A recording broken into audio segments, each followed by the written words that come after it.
বাড়ির সবাই যখন কাপড় চোপড় কিনে হয়ে যায়, আমি বাজারে যাই, দোকানদার রেখে, এই দোকানদার, এই বাজারে সবচেয়ে দামি কাপড় কোনটা? কইছে সেদিন না লইয়া গেলেন ভাবির লাগে। আমি কই তোর ভাবির চাইতেও সবচেয়ে দামি কাপড়টা বাইর কর। কই কত দামের? আমি কই টাকা তোর দোকানে সবচেয়ে দামি কাপড়টা বাইর কর, কারণ ওই কাপড়টা আমি আমার মায়ের পরাবো। কারণ ওই মায়ের দয়া আজকে এই পর্যন্ত আইছে মিয়া।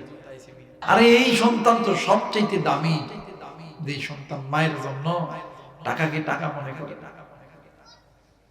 আরে মিয়া, আগে বুঝতাম না, এখন বুঝছি।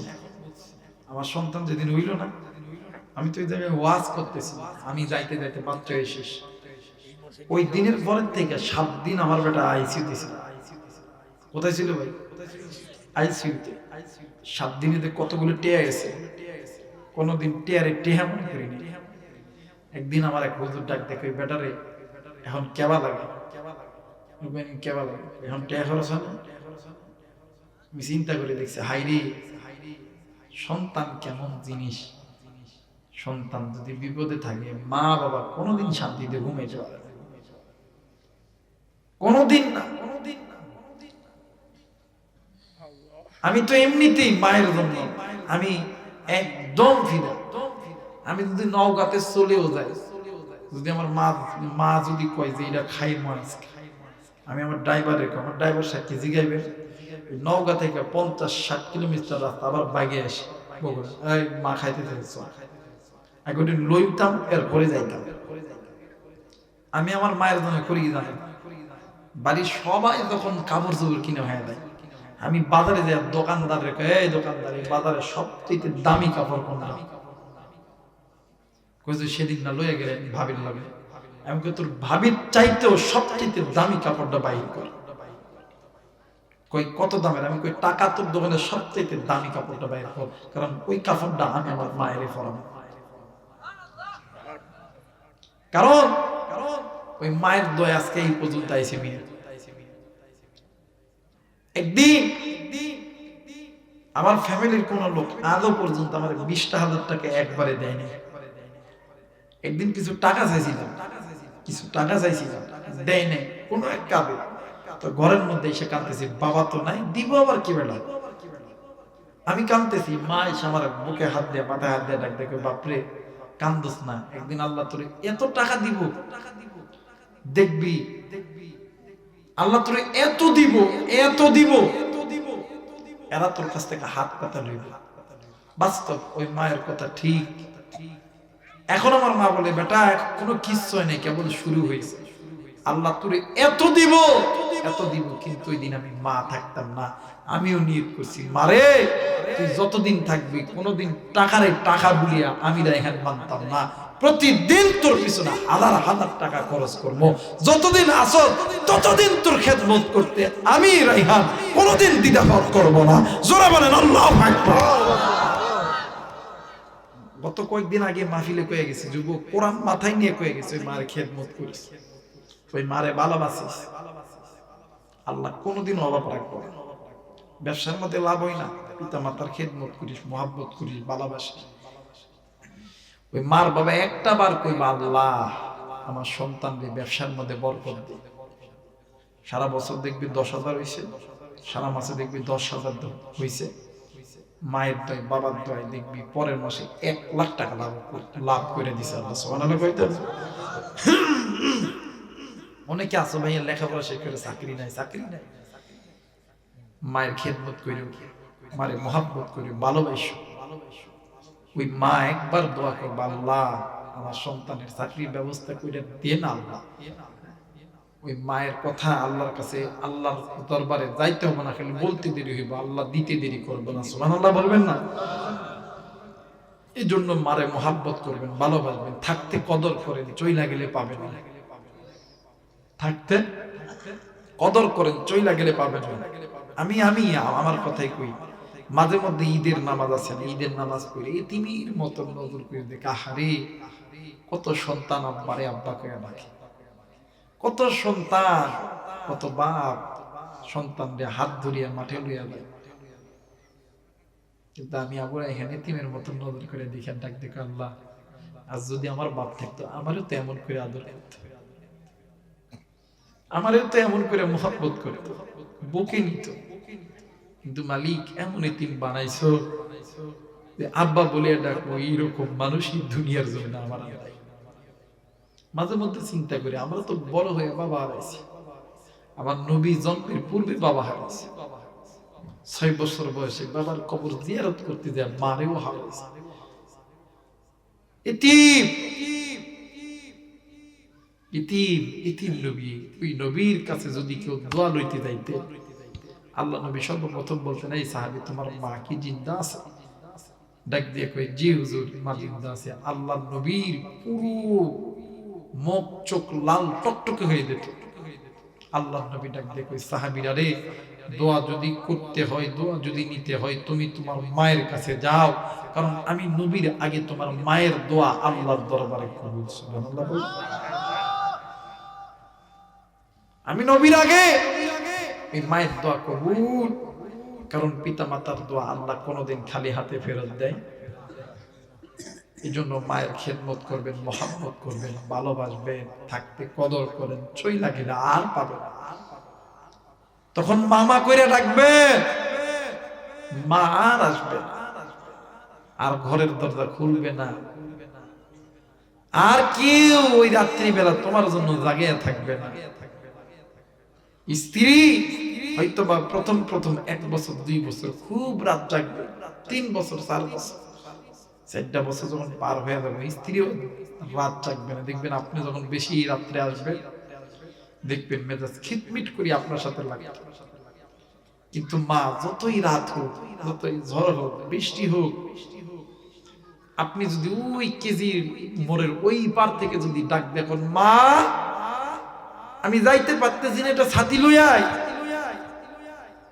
মায়ের কানে আওয়াজটা আসে, মা বাড়ি থেকে ছাতি লইয়া তোমারে লওয়ার জন্য চলে। মায়ের কাছে, বাবার কাছে সন্তান কোনোদিন বড় হয় না। সন্তান কি কোনোদিন বড় হয় না। আমার মা আমার মাঝে মাঝে কই, কি আমি কই, মা আমি কি বড় হই না? হা, বড় হইছি। আমি কই, আরে আমার তো পোলা হইছে। পোলার বাপ হয়েছে, 2 দিন করে পোলার বাপ হয়, খুব বড় হয়েছে। মায়ের কাছে সন্তান কোনোদিন ভারী হয় না, কোনোদিন কি ভারী হয় না। এই দুনিয়ার পিছনে পড়ি আপনি আমি যে বিল্ডিং বানাইতেছি, এই বিল্ডিং এ আপনার স্ত্রী সন্তানের কাছে যদি কোনায়, আমার একটু এটা রাখতে হবে, রাখবে। একটা ওয়াকে আমি কি শোনাবো আপনাদেরকে? শোনাবো? মাত্র 2টা মিনিট সময় আমি দোয়া করে দিব। আমার ভাইরা, আল্লাহর একজন বান্দা মৃত্যু হয়ে গেছে, রাত্রিবেলা স্ট্রোক করছে।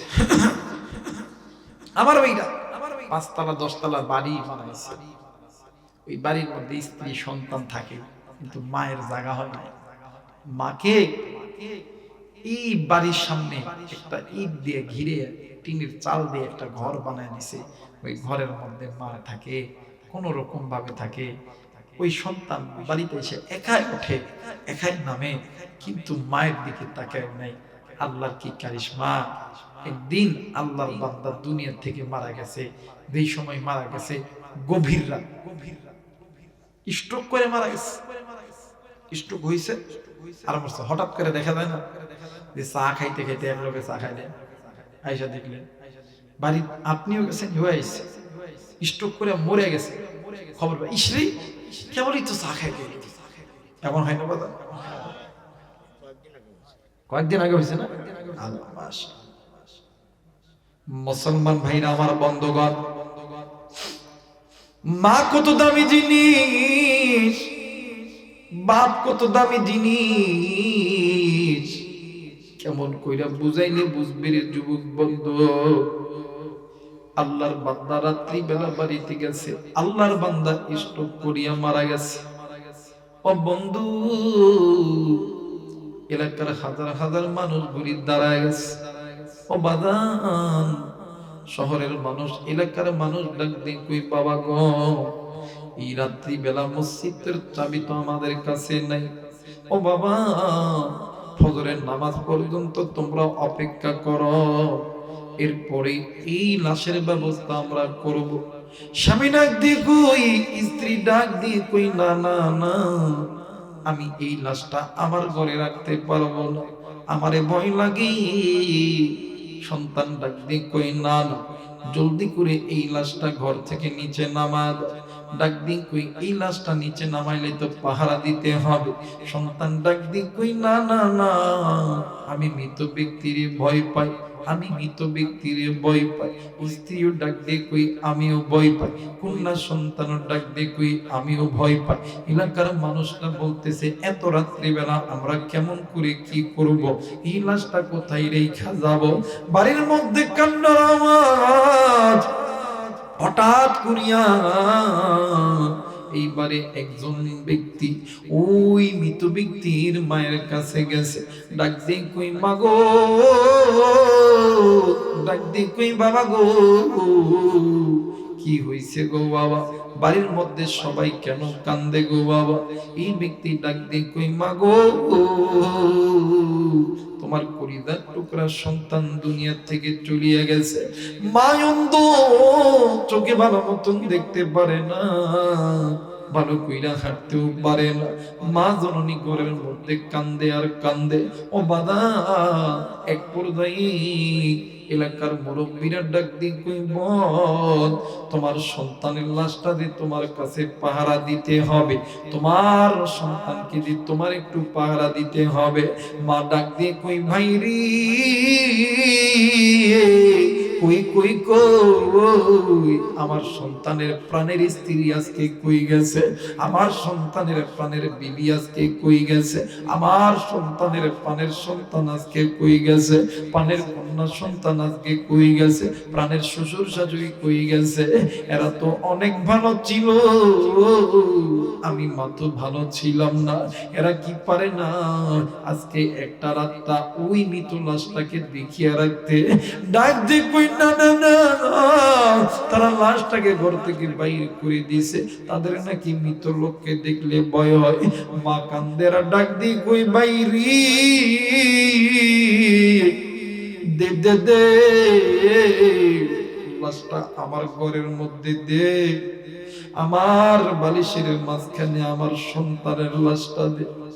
আমি মা অন্ধ মানুষ, বাহির তো যাইতে পারবো, আমার সন্তানকে আমার বিছানার মধ্যে, আমি মা আজকে রাত্রিবেলা আমার সন্তানের লাশটা একটু পাহারা দিব। ডাক দিয়ে কই, মাগো, ও মা, তোমারে কি ভয় লাগবে না মা? ডাক দিয়ে কই, না, আমারে ভয় লাগবে না, আমি মনে করব আমার সন্তান বড় হয় নাই, আমার সন্তান ছোট্ট আছে, আমার সন্তান মরে নাই, আমার সন্তান আমি মায়ের কুলে ঘুমাইতাছে। আরে যুবক, ওই মায়ের কোন যুবক তুমি কষ্ট দিও, কোন যুবক তুমি ওই মায়ের সঙ্গে জোরে কথা বলো, কোন যুবক ওই বাবার সঙ্গে তুমি জোরে কথা বলো। তুমি জানো না আমার আল্লাহ তাআলা বলেন, ওয়া কাদা রাব্বুকা আল্লা তা'বুদু ইল্লা ইয়াহু ওয়া বিল ওয়ালিদাইনি ইহসানা। এরে বান্দা শোন, আল্লাহর অনুগত ইবাদত করার পরে, আমি মালিকের ইবাদত করার পরে তোমাদের মা তোমাদের বাবার খিদমত করো, কারণ মা বাবা যার প্রতি খুশি আমি আল্লাহর জান্নাতের দরজা খুলে দেবে। আরেকবার বলেন আল্লাহু আকবার, আরেকবার বলেন আল্লাহু আকবার। আর যদি কোন সন্তানের প্রতি মা বাবা বেজার হইয়া যায়, সঙ্গে যুবক তোর জন্য আল্লাহর জান্নাতের দরজা খানা বন্ধ হয়ে যাবে, জাহান্নামের দরজা তোর জন্য খুলে যাবে। একটু আওয়াজ করে বলেন নাউজুবিল্লাহ। আল্লাহ তাআলা আপনাকে আমাকে সকলকে গুনাহ থেকে বেঁচে থাকার তৌফিক দান করুক, পিতামাতার খেদমত করার তৌফিক দান করুক।